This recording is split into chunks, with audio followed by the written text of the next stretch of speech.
Hey everyone, subscribe the channel, hit the notification bell, then you will notified every time when I am on YouTube.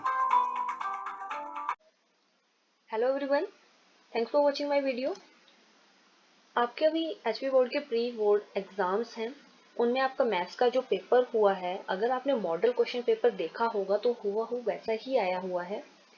Even जो questions हैं और किस chapter में से आए थे वो भी रिपीटेड हुए हैं। मतलब जैसे अगर कोई क्वेश्चन आपका एक्सरसाइज नंबर 2.1 से है तो जो आपका प्री बोर्ड के एग्जाम हुए हैं तो उन वो भी आपका 2.1 से ही होगा, या हम चैप्टर वाइज बोल सकते हैं। कुछ क्वेश्चंस आपके रिपीट भी हुए होंगे। तो होप आपका प्री बोर्ड का एग्जाम अच्छे हुए होंगे, मैथ्स का भी अच्छा हुआ होगा। अगर आपने मॉडल पेपर पे या उसका पैटर्न देखा होगा तो आपके मैक्सिमम 70+ मार्क्स जरूर आ जाएंगे। अभी मेरे पास आपका प्री बोर्ड का पेपर है, तो आप कमेंट करके जरूर बताएं कि आपका पेपर कैसा गया है। अगर आपको कोई हेल्प चाहिए तो आप कमेंट करके पूछ सकते हैं, मेल कर सकते हैं, और आप सोशल मीडिया हैंडल्स पे भी कनेक्ट कर सकते हैं by joining the Facebook page और इंस्टाग्राम हैंडल। लिंक आपको डिस्क्रिप्शन में मिल जाएगा। तो जैसा कि अभी हमने 2 सेक्शन कंप्लीट कर लिए थे, फर्स्ट एंड सेकंड। और एक टिप मैं आपको देना चाहती हूँ, जब भी आपके फाइनल एग्जाम्स होंगे तो जितने भी आपके जो 30th चैप्टर है उसमें आपके फॉर्मूलाज हैं या कोई भी आपकी एक्सरसाइज में फॉर्मूलाज हैं, उनको आप जरूर पढ़ के जाएंगे। डायरेक्ट क्वेश्चन आपको फॉर्मूला में से भी आ सकता है। लाइक यहाँ पे जो आपका मॉडल पेपर है, यहाँ पे भी आपके पास आया था वॉल्यूम ऑफ सिलेंडर। जो आपका प्री बोर्ड है उसमें भी आपके पास क्वेश्चन आया है, जो फॉर्मूला है curve surface area of cone. ठीक है, एक नंबर तो वहां से आपका फिक्स हो जाएगा।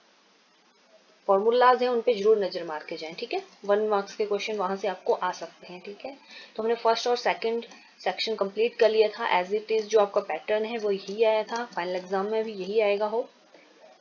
तो स्टार्ट करते हैं हमारी आज की वीडियो, जहाँ पे हम सेक्शन 3 स्टार्ट करेंगे। इन सेक्शन सी, जिसमें आपको टोटल 23 से 38 तक क्वेश्चन आएंगे। टोटल 16 क्वेश्चन आएंगे, जिसमें से आपको 12 करने होंगे। जैसा कि आपका रिड्यूस हुआ है सिलेबस 30%, और साथ में आपके पास ऑप्शंस में भी इंक्रीमेंट है, तो पेपर काफी टफ नहीं आया था, इजी था। ठीक है, तो क्वेश्चन नंबर 23 है सेक्शन सी का। क्वेश्चन नंबर 1 है, हर एक क्वेश्चन 3 मार्क्स का होगा, तो 16 में से 12 तो आप इजिली कर पाएंगे। ठीक है, तो अच्छे से करने हैं पेपर। फर्स्ट है, solve the following system of linear equation graphically. Hindi वाले भी लिख सकते हैं, इंग्लिश वाले भी, बस लिखने में ही फर्क होता है, बाकी पैटर्न तो आपको वही लिखना है। नेक्स्ट क्वेश्चन है आपका 24th। आप चाहे तो इसको पूरी पीडीएफ को डाउनलोड कर सकते हैं, जिसकी मैंने अलग से वीडियो बनाई है, जहाँ पे आप पूरे model paper 30th reduce syllabus कितना आपका पूरे आप सब्जेक्ट वाइज चेक कर सकते हैं। उसका लिंक मैं आपको डिस्क्रिप्शन में दे दूंगी, आप वो वीडियो चेक कर सकते हैं। तो एक बार आप सारे क्वेश्चंस देख लीजिए, फिर हम इनको कंटिन्यू करेंगे।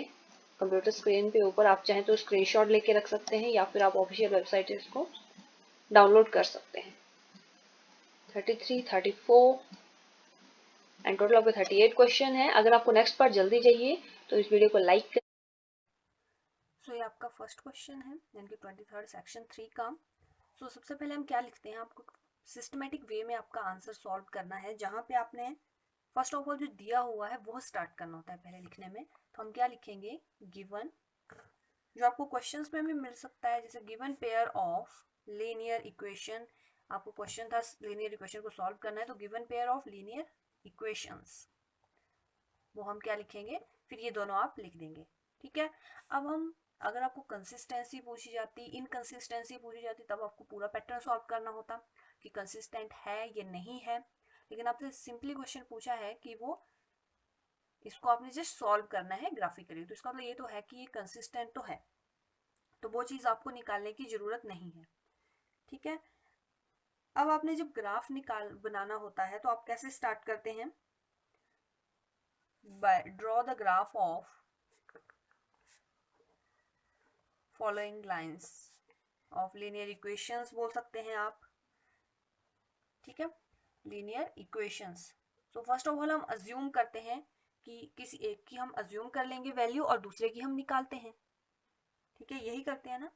तो फर्स्ट ऑफ ऑल हम इक्वेशन लेते हैं 2x plus y is equal to 6, which implies 2x is equal to 6 minus y, and which implies x is equal to 6 minus y divided by 2। ठीक है, तो यहां से आपकी x की वैल्यू हमने ऐसे इस फॉर्म में ले ली, y की फॉर्म में। क्लियर। अब आप अज्यूम करेंगे, देखो सबसे ज़्यादा इजी वे होता है कि आप अज्यूम कीजिए, पहले आपने वो अपने मन में करना है, लिखना आपको सिस्टमेटिक वे में ही है।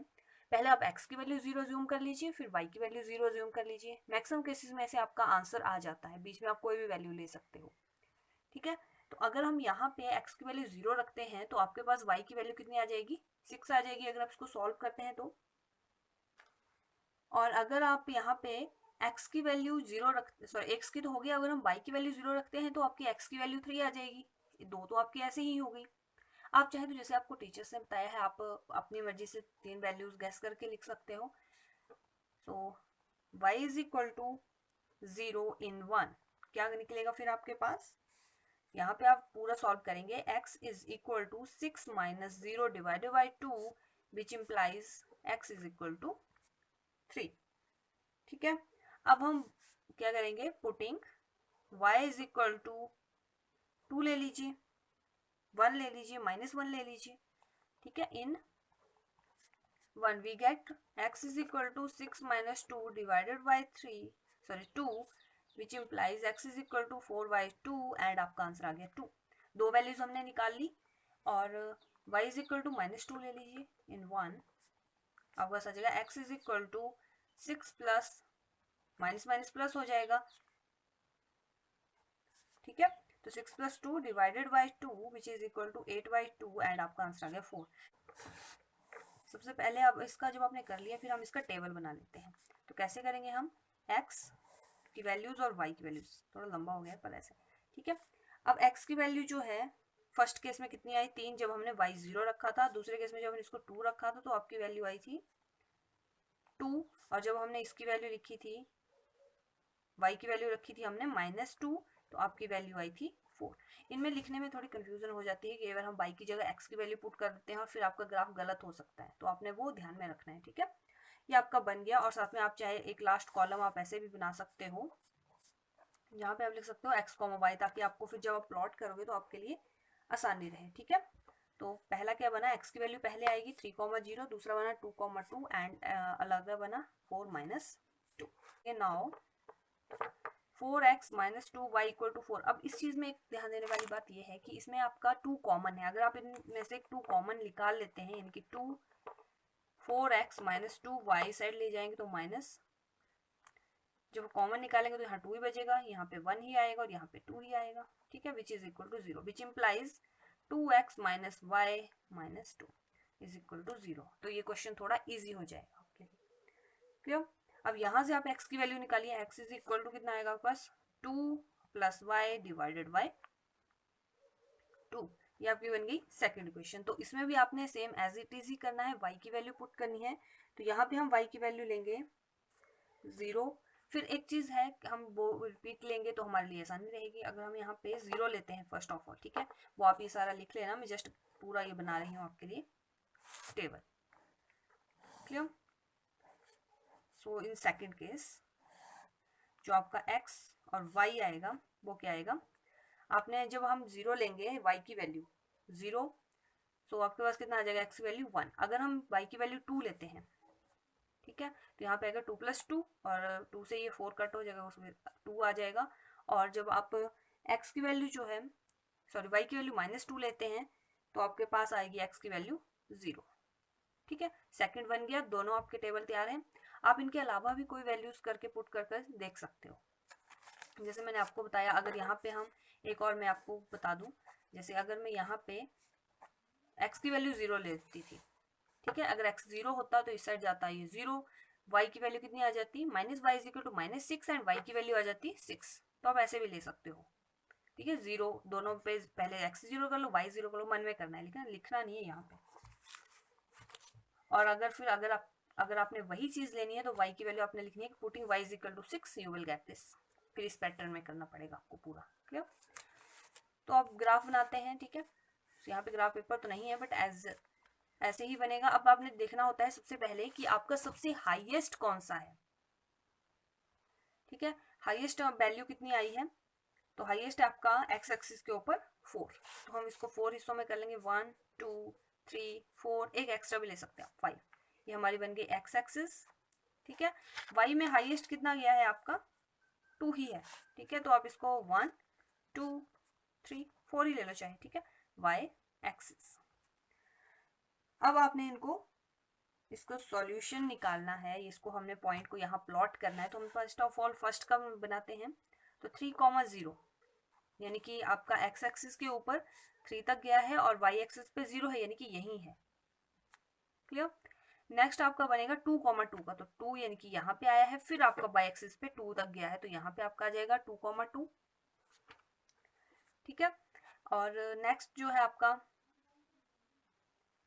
4,-2, अब माइनस की तरफ भी है तो आपको माइनस वाली साइड्स भी लिखनी पड़ेंगी, ठीक है। तो आपका इस साइड -1 -2, यहाँ पे -1 -2 -3 तक ले लीजिए। नेक्स्ट है एक्स एक्सिस भी आपका 4 है और वाई पे गया है आपका -2 तक, तो यहाँ पे आपका ये वाला पॉइंट आ जाएगा। आप चाहे तो इनको नाम दे सकते हैं ABC करके, ठीक है, और नहीं देना चाहे तो ऐसे भी ठीक है। अब इनको हम ज्वाइन कर लेते हैं, तो यहाँ पे आपका नाम भी साथ में लिख लीजिए। यहाँ पे आएगा 3,0, यहाँ पे है 2,2, यहाँ पे है आपका 4,-2, ठीक है। और दूसरी जब बनाएंगे आप, अब ये है किस चीज की, हमने निकाली है फर्स्ट लाइन की, ये तो फर्स्ट लाइन यानी कि 2x + y - 6 = 0, इसकी है, ये भी मेंशन कर देनी है आपने ग्राफ पेपर पे। अब दूसरे बना लेते हैं 1,0, तो 1 और 0 यहीं पे आ गया, 1,0। नेक्स्ट है 2,2, यानी कि यहीं पे आ रही है दूसरी भी, ठीक है।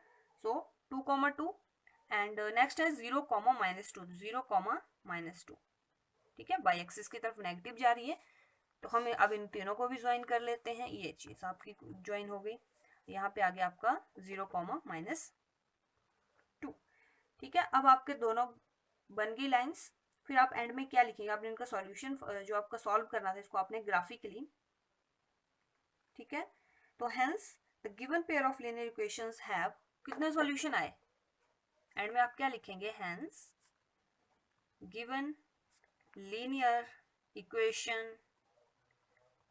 इक्वेशंस हैव, कितने सॉल्यूशन है, यूनिक सॉल्यूशन। एक ही सॉल्यूशन आया ना आपका, एक ही जगह कट हुआ, आपकी जहां पे कट होता है वही आपका एक सॉल्यूशन होता है। तो from figure it is clear that the given solution of equation meets at a point 2,2, ठीक है।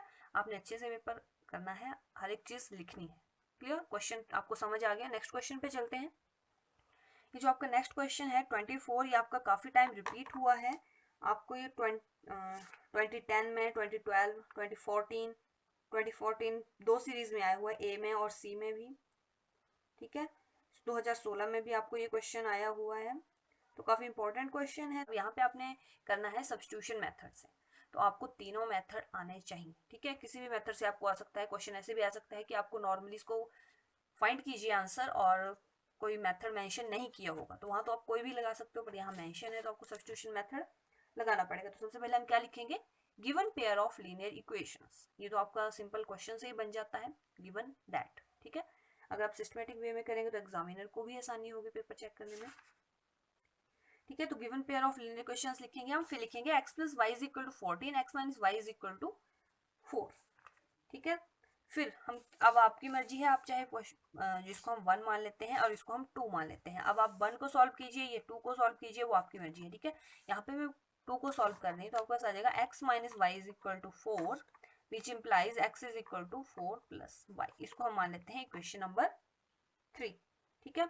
अब आपने डिफरेंट वैल्यूज इसमें, अब आपने क्या करना होता है सब्स्टिट्यूटिंग मेथड में, इसके बाद क्या करते हैं हम, ये जो आपकी x की वैल्यू आई है इसको 1 में पुट करते हैं, सब्स्टिट्यूटिंग इक्वेशन 3 इन इक्वेशन 1, या value of x in equation 1। तो जब आप यहाँ पुट करेंगे, x की जगह पुट करनी है, तो x की वैल्यू कितनी आ गई, 4 + y + y एक पहले से भी है, ध्यान से करने हैं क्वेश्चन, इज इक्वल टू 14। तो आपके पास कितना बन जाएगा, 2y = 10 and which implies y = 5। अब जब y की वैल्यू आपके पास आ गई तो आपने कैसे करना है, फिर आगे वही वैल्यू आपने सब्स्टिट्यूट करनी है जो आपका इक्वेशन 3 है उसमें, या फिर आप किसी भी इक्वेशन में सॉल्व कर डाल सकते हैं, ठीक है। Now substituting value of y = 5 in equation 3, ठीक है। सो आपके पास आ जाएगा x is equal to 4 plus 5 which implies x is equal to 9 and में आप लिख सकते हो hence x is equal to 9 and y is equal to 9 and y is equal to 5 answer. अगर आपको डाउट है अपने आंसर पे तो आप चेक कर सकते हैं, जैसे x की वैल्यू 9 आई, 9 पुट किया, y की वैल्यू 5 आई, 9 प्लस 5 कितना हो गया 14 और राइट हैंड साइड भी 14 है, left hand side is equal to right hand side, यानी कि आपका आंसर ठीक है।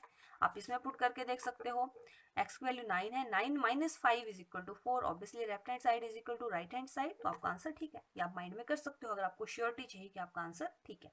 ठीक है, तो इतना सा क्वेश्चन था और आपका 3 नंबर पक्के हो गए। ये जो नेक्स्ट क्वेश्चन है क्वेश्चन नंबर 25, ये आपका एक्सरसाइज नंबर 52 क्वेश्चन नंबर 10 है। ठीक है, तो आप वहां से क्वेश्चन देख सकते हैं और बाकी आपको मैंने पहले भी बताया हुआ है स्क्रीन पे। सो क्वेश्चन नंबर 10 है एक्सरसाइज नंबर 5.2 का। आपके पास दिया क्या है, द टर्म 70th टर्म, जो 70th टर्म है एपी की वो एक्सीड हो रही है 10th टर्म बाय 7। जो 10th टर्म है उससे जो आपकी 70th टर्म है 10 ज्यादा है, तो आपने कॉमन डिफरेंस फाइंड आउट करना है। तो फर्स्ट ऑफ ऑल हम कैसे फाइंड आउट करेंगे, फर्स्ट जो आपका एक पैटर्न है let a comma and b विदा क्या है, एक इस चीज को हम लेते हैं first term and common difference. जब भी आप कोई दो चीजें लिखते हो तो साथ में हम लिखेंगे रिस्पेक्टिवली। रिस्पेक्टिवली का मतलब हुआ कि जो फर्स्ट टर्म है वो आपकी फर्स्ट, जो आपका ए है वो आपका फर्स्ट टर्म डिनोट कर रहा है, बी का मतलब है वो कॉमन डिफरेंस आपका डिनोट कर रहा है रिस्पेक्टिवली। ठीक है, clear, common difference respectively in the given या फिर ऑफ द गिवन एपी या फिर ऑफ द एपी। ठीक है, आप जैसे मर्जी लिख सकते हैं और इससे अच्छा अगर आपको तरीका आपके टीचर्स ने बताया तो उसको आप फॉलो कर सकते हैं। क्यों, तो आपके पास अब आपने क्या करना है, आपको पता है कि जो आपने एपी वाला चैप्टर आपने क्लियरली पढ़ा होगा, अगर नहीं पढ़ा है तो आपको करवाए हैं मैंने 9th चैप्टर तक मैथ्स के, तो आप वहाँ चेक कर सकते हैं, या काफ़ी यूट्यूब चैनल्स हैं, आपके टीचर्स ने आपको समझाया होगा, आप देख सकते हैं। ठीक है, सो अब हम यहाँ जो है 70th टर्म को टी से डिनोट करते हैं, या फिर A17 भी लिख सकते हैं हम यहाँ पे, A ऑफ 70th ऐसे ही डिनोट करते हैं ना, आपके पास होता है AN। तो अगर हमें 17th टर्म निकालनी है तो n की वैल्यू हम पुट करते हैं 17, तो T17 is equal to A plus 17 minus 1 into d. Formula क्या होता है, A plus n minus 1 into d. ठीक है, तो ये आपके पास कितना बन जाएगा A प्लस 16D। दूसरा है आपके पास दिया हुआ T10, 10th टर्म दी हुई है, तो यानी कि A प्लस 10 माइनस 1D, यानी कि आपके पास आ जाएगा A प्लस 9D। तो आपके पास दो इक्वेशंस बन गई। नाउ अकॉर्डिंग टू क्वेश्चन में आपके पास दिया है कि जो आपकी 70th टर्म है वो आपकी 10th टर्म से 10 ज्यादा है, या उनके बीच में इतना डिफरेंस। तो आप कैसे फाइंड आउट करेंगे, अगर हम T17 से T10 टर्म को निकाल दें तो आपके पास डिफरेंस आपके पास आ जाएगा, सॉरी जो आपका 7 दिया हुआ है 7 ज्यादा है। ठीक है, दोनों को माइनस, जैसे आपके पास एक एग्जांपल लेते हैं हम, आपके पास दिया है कि जो आपकी 5th टर्म है वो है 10, ठीक है, और जो आपकी 3rd टर्म है वो है आपकी 2। ठीक है, तो अब इन दोनों के बीच में डिफरेंस दिया हुआ है आपके पास कितना 8। तो आपने कैसे फाइंड आउट किया, आपने जो 5th टर्म थी वो थी आपकी 10, उसमें से माइनस किया आपने, जो आपकी 2nd टर्म है वो है आपकी 2, तो बीच में आपका जो डिफरेंस आया 8, वो चीज यहाँ पे दी हुई है। ठीक है, क्वेश्चन को लॉजिकली आपको समझना पड़ेगा। तो T17 की वैल्यू कितनी है, A plus 16D minus A minus 9D, minus अंदर जाएगा, ऐसा तो यहाँ पे ब्रैकेट में होगा A प्लस 9D होगा, लेकिन जब माइनस आप ओपन करोगे ब्रैकेट तो ये आपकी चीज माइनस की हो जाएगी, विच इज इक्वल टू 7। तो A से A माइनस हो गया, 16D माइनस 5D कितना है आपके पास 7D, which is equal to 7, और D की वैल्यू कितनी आ गई आपके पास 1। तो D हमने क्या माना हुआ था, कॉमन डिफरेंस। तो एंड में आप क्या लिखेंगे, hence common difference is, hence common difference पूरा लिखेंगे इज 1। ठीक है, और एंड में आप लिखेंगे आंसर। ठीक है, इसको आप स्केच पेन से लिख सकते हो, या जो भी अगर आप बॉल पेन यूज कर रहे हो ब्लैक, उससे हाईलाइट करने के लिए आंसर। क्लियर, अब देख लो 4-5 लाइनों का क्वेश्चन था और 3 नंबर का आया है, तो ये आपके कहीं भी नंबर कट होने नहीं चाहिए, तो आपने हर एक क्वेश्चन अटेम्प्ट करना है। जो नेक्स्ट क्वेश्चन है आपका वो है ट्रिग्नोमेट्री से। तो ट्रिग्नोमेट्री से क्वेश्चन तो पक्का आएगा ही आएगा, ठीक है। तो आपको इसको इसके बराबर प्रूफ करना है, लेफ्ट हैंड साइड आपको प्रूफ करनी है राइट हैंड साइड के बराबर। क्वेश्चन आता है प्रूफ द आइडेंटिटी, क्लियर। तो आपने फर्स्ट ऑफ ऑल कैसे करना है, लेफ्ट हैंड साइड लेनी है, ठीक है। तो हम लिखेंगे left hand side is equal to, पहले ये वाला पोर्शन लिखेंगे आप, left hand side is equal to this. फिर उसको सॉल्व करते जाएंगे। तो हम कैसे करेंगे, हम इनका एलसीएम ले लेते हैं, क्लियर। तो एलसीएम क्या आएगा आपका, 1 plus sign A into cos A. LCM ले लिया। जब एलसीएम लेते हैं, जो इस वाली टर्म में नहीं होती है टर्म्स, उसको हम ऊपर और नीचे मल्टीप्लाई करते हैं। नॉर्मल एलसीएम आप कैसे लेते हैं आपको पता है, ठीक है। तो यहाँ पे आपका कॉस ए नहीं है, तो हमें ऊपर और नीचे उससे मल्टीप्लाई करना पड़ेगा। अगर हमें नीचे कॉस ए से मल्टीप्लाई करना पड़ेगा तो ऊपर भी करना पड़ेगा, तो आपके पास बन जाएगा कॉस स्क्वायर ए, ठीक है। ये है 1 प्लस साइन ए, तो 1 प्लस साइन ए, इसमें 1 प्लस साइन ए नहीं है, तो यहाँ पे अगर आप मल्टीप्लाई करेंगे तो आपको बन जाएगा 1 प्लस साइन ए स्क्वायर होल स्क्वायर। ये आपने हर एक लाइन लिखनी है, ठीक है। तो जब आप इसको ओपन करेंगे आप फॉर्मूला यहाँ लगाएंगे, बिकॉज ए प्लस, आपने हर एक फॉर्मूला अगर आप मेंशन करोगे तो एग्जामिनर को लगेगा आपको सब कुछ आता है। सब कुछ क्या मतलब, जो आपने किया है उसका आपको फॉर्मेट पता है कि आप कर कैसे ले। तो आप लिखेंगे देयरफॉर ए प्लस बी का होल स्क्वायर, ये फॉर्मूला यूज करके आप लिख देंगे sign square a plus 2 sine A into 1, ये है 1 है, ठीक है।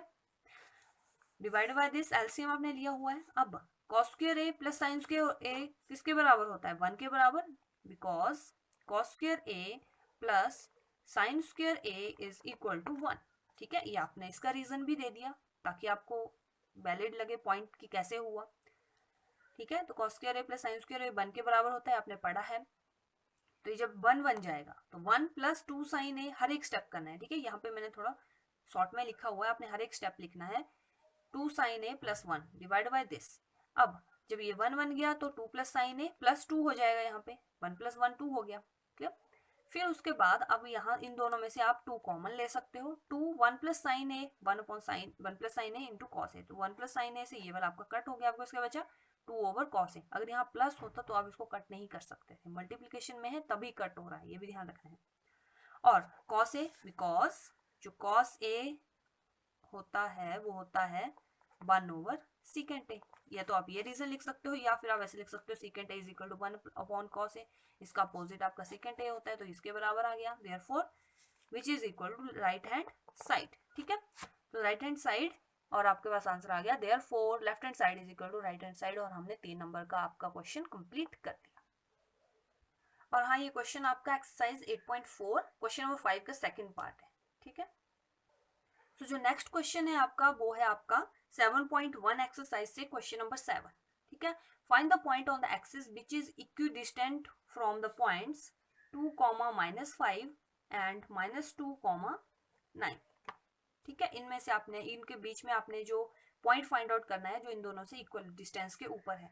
तो फर्स्ट ऑफ ऑल हम जो अजम्पशन करेंगे या गिवन जो चीजें दी होती है वो हम लिखते हैं। तो हम क्या करते हैं, first of all let the required point, या तो पूरा लिख सकते हैं let the point on the x axis which is equidistant from this 2 points, ऐसे आप लिख सकते हो, ठीक है, आपकी मर्जी है। लेट द रिक्वायर्ड पॉइंट, जो हमें चाहिए पॉइंट वो है P x, 0। अब आपने x, 0 क्यों लिया, क्योंकि जो आपको पॉइंट है वो उन्होंने क्वेश्चन में दिया हुआ है कि आपका x पे ही है, x एक्सिस पे ही है, तो ऑब्वियसली y पे तो उसका कोई मतलब नहीं है, y कोऑर्डिनेट है नहीं, तो 0, ठीक है। एंड गिवन पॉइंट्स क्या होंगे, लेट क्यों लिखा, क्योंकि हमने इन पॉइंट्स को नाम देने हैं a, v, ठीक है। या आप ऐसे भी लिख सकते हो जैसे आपका क्वेश्चन में है, एज इट इज क्वेश्चन में है आपका, तो हम लिख सकते हैं late P x, 0 be the point on the x axis which is equidistant from a and v, ठीक है। आप क्वेश्चन के अकॉर्डिंग लिख सकते हो, ऐसे लिख सकते हो।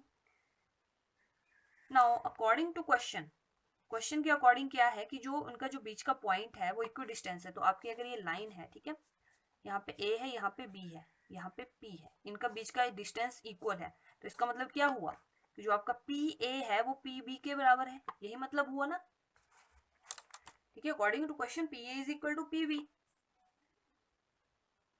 और जो आपका फॉर्मूला होता है, आप पढ़ा है डिस्टेंस फॉर्मूला, वो हम कैसे निकालते हैं, हम इसको स्क्वायर कर लेते हैं। First of all PA whole square is equal to PB whole square. आपका फॉर्मूला क्या होता है, PA या जो भी आपको डिस्टेंस निकालना है which is equal to x2 - x1 whole square plus x y2 minus y1 whole square whole under root, तो अंडर रूट हटाने के लिए मैंने पहले ही स्क्वायर लगा दिया। क्लियर?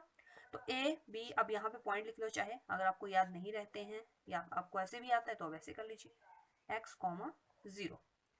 ठीक है, सो पी ए कैसे हम फाइंड आउट करेंगे, ए में से माइनस कर लीजिए चाहे दूसरे में से माइनस कर लीजिए, क्योंकि बीच में आपका मॉड ही होता है तो नेगेटिव पॉजिटिव सेम ही चीज आएगी, सॉरी मॉड नहीं होता, स्क्वेयरिंग होती है, तो आप नेगेटिव वैल्यू आएगी तो स्क्वेयर करके ऑब्वियसली पॉजिटिव ही हो जाएगी। सो पी ए यानी कि 2 minus x whole square plus -5 minus 0 whole square which is equal to p b -2 minus x whole square plus 9 minus 0 whole square, तो आपके पास कितना आ जाएगा 4 प्लस एक्स स्क्वायर, फॉर्मूला लगा रहे हैं हम यहाँ पे a माइनस बी का whole square, 4 plus x square minus 4x minus 5 का स्क्वायर आप करेंगे तो obviously 25 which is equal to 4 plus x square plus 4x plus 81। ठीक है, यहाँ पे आपका फॉर्मूला लग जाएगा a प्लस बी का होल स्क्वायर आप ले सकते हो। ठीक है, माइनस को हम ब्रैकेट में लिख सकते हैं। ठीक है, 4x प्लस 81, और फिर आप कौन कौन सी साइड कैंसिल हो सकती है, 4 से 4 आपका कट हो गया, एक्स स्क्वायर से आपका एक्स स्क्वायर आपका कट हो गया, आपके पास क्या बचा 4x प्लस 4x, इसको हम दूसरी साइड ले जाते हैं, 81 माइनस 25 आपके पास आ जाता है 56। ठीक है, फिर आपके पास कितना आ जाएगा 8x इज इक्वल टू 50, इस साइड जब जाएंगे तो यहाँ माइनस होगा, ये माइनस का ही है पहले से। ठीक है, तो माइनस माइनस लगेंगे, माइनस प्लस का ध्यान रखना है, which implies x is equal to 56 divided by 8 minus. ठीक है, तो आपके पास आ जाएगा x की वैल्यू आ जाएगी आपके पास -7। तो एंड में आप क्या लिखेंगे, हेंस रिक्वायर्ड पॉइंट इज, हमें x की वैल्यू फाइंड आउट करनी थी ना, वो आएगी -7, ये आपका पॉइंट आ गया। हाईलाइट करने के लिए स्केच पेन या जो भी आप यूज कर रहे हो वो आप कर लीजिए आंसर।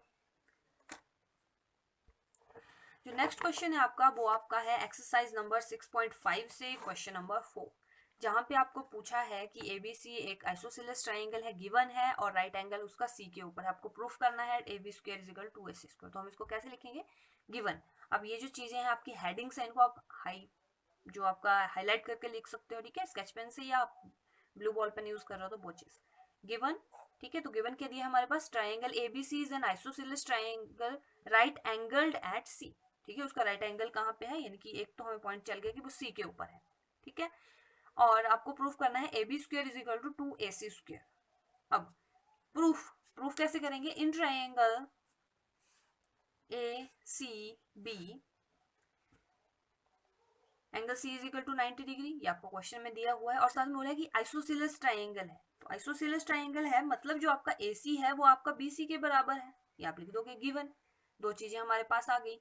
अब पाइथागोरस थ्योरम हम कहाँ यूज करते हैं, राइट एंगल ट्राइंगल में हम उसको यूज करते हैं। सो आपके पास क्या आ जाएगा, यूजिंग पूरा लिखना है आपने, पाइथागोरस थ्योरम पूरी स्पेलिंग। ठीक है, आपके पास आ जाएगा क्या होता है, हाइपोटेन्यूज का square AB square is equal to BC square base square plus perpendicular square. ठीक है, अब अकॉर्डिंग टू दिस AC जो है वो BC के बराबर है, तो हमें क्वेश्चन में चाहिए क्या, हमें चाहिए AC की फॉर्म में, तो हम जो BC है उसको AC लिख सकते हैं, क्योंकि हमने अभी देखा कि आइसोसेलेस ट्राइंगल दो साइड्स ऑब्वियसली इक्वल होंगी। ठीक है, तो आपके आ जाएगा AC square plus AC square, और ब्रैकेट में लिखेंगे आप गिवन, ये गिवन है हमें, या फिर गिवन आपने ऊपर लिख दिया तो आप यहाँ लिख सकते हो BC जो है वो AC के बराबर है, तो ये चीज आई, तो आपके पास आ जाएगा 2AC square, AB square is equal to 2AC square, hence proved. यही आपने प्रूफ करना था। लो 3 नंबर का क्वेश्चन है, 3 मिनट में भी नहीं लगे आपको करने के लिए। जो नेक्स्ट क्वेश्चन है आपका क्वेश्चन नंबर 29, ये आपका होगा एक्सरसाइज नंबर 10.2 से क्वेश्चन नंबर 2। ठीक है, आपकी फिगर दी हुई है, आपको बोला है कि आपने निकालना है ये वाला एंगल, निकाल सकते हैं आप। कैसे हम इसको करेंगे, सो फर्स्ट ऑफ ऑल हम लिखेंगे in figure OP is radius, OP जो है वो आपकी रेडियस है, दिख रही होगी आपको यहाँ पे O है। ठीक है, OP and PT is tangent to circle. Tangent के बारे में आप जानते होंगे, PT इसका टेंजेंट है. सो ऑब्वियसली देयरफॉर जो एंगल आपका OPT होगा वो होगा 90 डिग्री का. एंड सिमिलरली जो आपका एंगल होगा OQT वो भी आपका 90 डिग्री का होगा. कैसे होगा? जब ये आपकी रेडियस है, ठीक है, और इसके ऊपर जब आपका टेंजेंट यहाँ पे क्रॉस टेंजेंट बन रहा है, तो जो टेंजेंट होता है वो 90 डिग्री का एंगल यहाँ बनाएगा. ठीक है, तो यहाँ भी आपका ये 90 डिग्री का बनाएगा क्योंकि ये भी टेंजेंट है, TQ भी आपका टेंजेंट है. ठीक है, तो दो आपको पता चल गया, तीसरा आपको पता चल गया, चौथा आप निकाल सकते हो. आपको क्वाड्रिलेटरल के सम ऑफ एंगल्स ऑफ क्वाड्रिलेटर आपको पता है. ठीक है, so now POQT is a quadrilateral. ठीक है, so therefore angle POQ plus angle OQT plus angle QTP plus angle TPO is equal to 360 degree. आपसे एंगल पूछा है PTQ जिसका हमें अभी नहीं पता है, PTQ. ठीक है, या QTP जैसे मर्जी लिख लो, पर एंगल वाला पॉइंट जो होता है वो सेंटर में आना चाहिए. सो POQ की वैल्यू है 110 प्लस OQT की वैल्यू है OQT 90 डिग्री प्लस QTP हमें निकालना है, एंगल QTP प्लस TPO भी आपका 90 डिग्री है which is equal to 360 degree, which implies angle QTP, ये सारे साइड प्लस हो रहे हैं, वहां जाके माइनस हो जाएंगे, यार इनको यही प्लस कर लो. 90 90 180 एंड प्लस 110 विच इज 290, यहाँ आ जाएगा 360 degree minus 290 degree which implies angle QTP is equal to 70 degree. आपको बस यहाँ पे ऑप्शंस भी दिए हुए थे. ठीक है, 60 70 80 एंड 90. ठीक है, तो आपको जिस फॉर्मेट में दिया है विच देयरफॉर PTQ जो आपका है, अगर PTQ पूछा है तो वैसे है तो सेम ही चीज. ठीक है, 70 डिग्री आपका answer. So option b is correct अगर ऑप्शन फॉर्म में दिया होगा तो. जो वो क्वेश्चन नंबर 30 है वो आपका कंस्ट्रक्शन में से है, तो वो मैं आपको नहीं करवाऊंगी. वो 11.2 और क्वेश्चन नंबर 4 है आपका, तो वहां से आप स्टेप्स ऑफ कंस्ट्रक्शन कर सकते हैं. ठीक है, क्वेश्चन नंबर 31 है जो हमारा एक्सरसाइज नंबर 12.2 से है और क्वेश्चन नंबर 3 है. ठीक है, तो आप बुक में चेक कर लीजिए. The length of the minute hand of a clock is 14 centimeter and find the area swept by the minute hand in 5 minutes. ठीक है, तो फर्स्ट ऑफ ऑल हम फिगर ड्रॉ कर लेते हैं. ये आपकी क्लॉक बनाई रैंडमली. ठीक है, सो इनकी मिनट हैंड है तो ऑब्वियसली पूरी ही होती है, इनकी वो आपका रेडियस बन जाएगा आपका 14 सेंटीमीटर. ठीक है, that is length of minute hand is equal to radius of circle. ठीक है, which is equal to 14 centimetre. Now अब आपसे पूछा है कि 5 मिनट में वो कितना एरिया स्वेप्ट करेगा, यानी कि इतने एरिया का क्या है, ये भी 14 सेंटीमीटर है. ठीक है, इतना एरिया आपने फाइंड आउट करना है, तो आपको एरिया ऑफ सेक्टर आना चाहिए इसके लिए. ठीक है, क्योंकि ये सेक्टर ही बन रहा है ना, बीच में से एक हिस्सा ले रहे हैं हम एक पूरे. अब क्लॉक तो सर्कल ही होती है, ठीक है, सर्कुलर की बात हो रही है, वैसे तो स्क्वायर में भी होती है बट यहाँ सर्कुलर की ही बात हो रही है. ठीक है, अब आपको पता है वी नो दैट कि 60 में 60 डिग्री में 60 मिनट्स में आपका 360 डिग्री पूरा रोटेशन होती है. ठीक है, तो आपका 1 में कितनी होगी 360 degree divided by 60 which is equal to 6 degree. तो 5 में कितनी हो जाएगी आपके पास 30 डिग्री, यही होगी ना. 5 में 30 डिग्री हो गई. अब we know that area of sector, तो एरिया ऑफ सेक्टर कितना हो जाएगा आपके पास pi r square theta divided by 360 degree. यहाँ पे आप लिखेंगे area of sector is equal to area swept by the minute hand in 5 minutes. ये आपकी क्वेश्चन में लिखा हुआ है. क्लियर, तो आपके पास आ जाएगा. इसको जब आप सॉल्व करेंगे 22/7 इंटू आर कितना है 14 इंटू 14 इंटू 30/360 डिग्री. तो इसको आप सॉल्व करेंगे अपने आप तो 154/3 सेंटीमीटर स्क्वायर. ठीक है, तो एंड में आप लिख सकते हैं therefore area swept by 5 minute in minute hand in 5 minutes is equal to 51.33 centimetre square. ठीक है, सो आज के लिए इतना ही, बाकी क्वेश्चन हम नेक्स्ट वीडियो में लेके आएंगे। तो अगर वीडियो अच्छी लगी है तो लाइक करें, शेयर करें और ऑल्सो सब्सक्राइब कर लें चैनल को, ठीक है। Thank you.